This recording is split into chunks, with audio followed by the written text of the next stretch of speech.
This is a Swiss franc, the currency used in Switzerland and Liechtenstein. As you can see, the design is not very usual for a modern banknote. Why does the Swiss franc have these?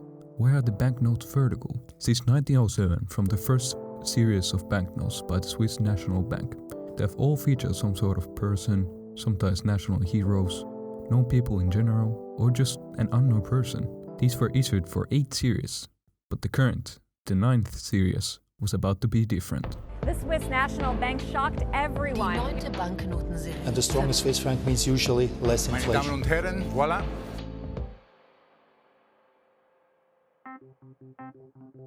In 2005, the Swiss National Bank held an idea competition to design the new banknotes.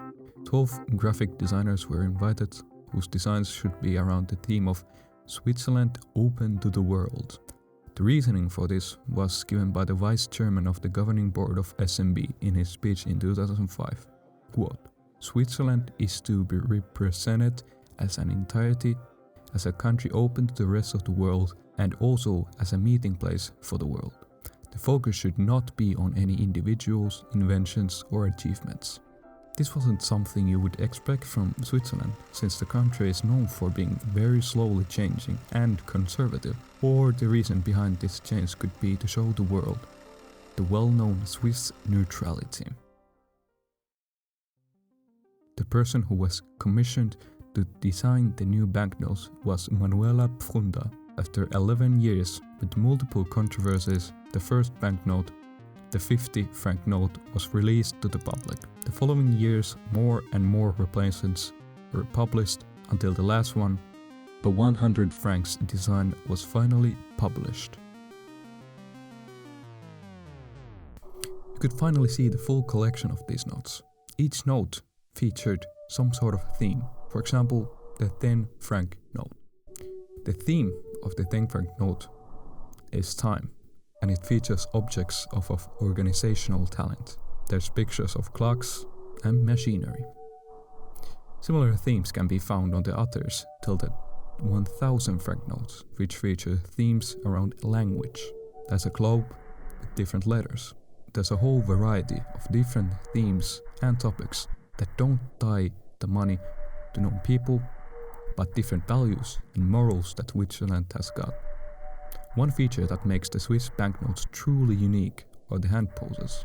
Each and one of the poses adds to each theme in the banknotes, just like the other objects. The 10 franc note showing the hands of a conductor, 20 franc holding a prism, and the 50 franc holding a dandelion.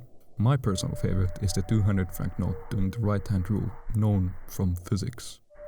Let's view the 1000 franc note more precisely.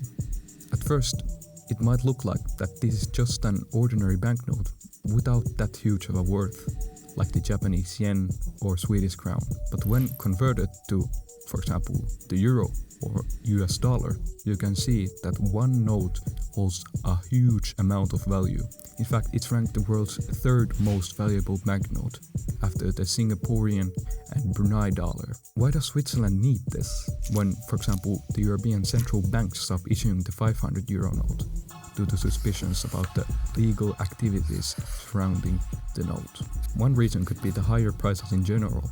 Switzerland is one of the most expensive countries to live in, so it would be natural to have a higher value of a note to pay for the stuff more conveniently. One other reason would just be the Swiss culture. Preference to the usefulness of cash, but also the preference for privacy could also be driving factors for Swiss people to use big notes and cash in general. But we can still wonder, why were these changed? Why couldn't the Swiss National Bank feature famous Swiss people like other countries? Well, one potential argument could be the stability of the currency. See, the Swiss franc is one of the most stable currencies in the world. This means that investors from other countries usually change to the Swiss franc when their original currency is at the risk of losing its value.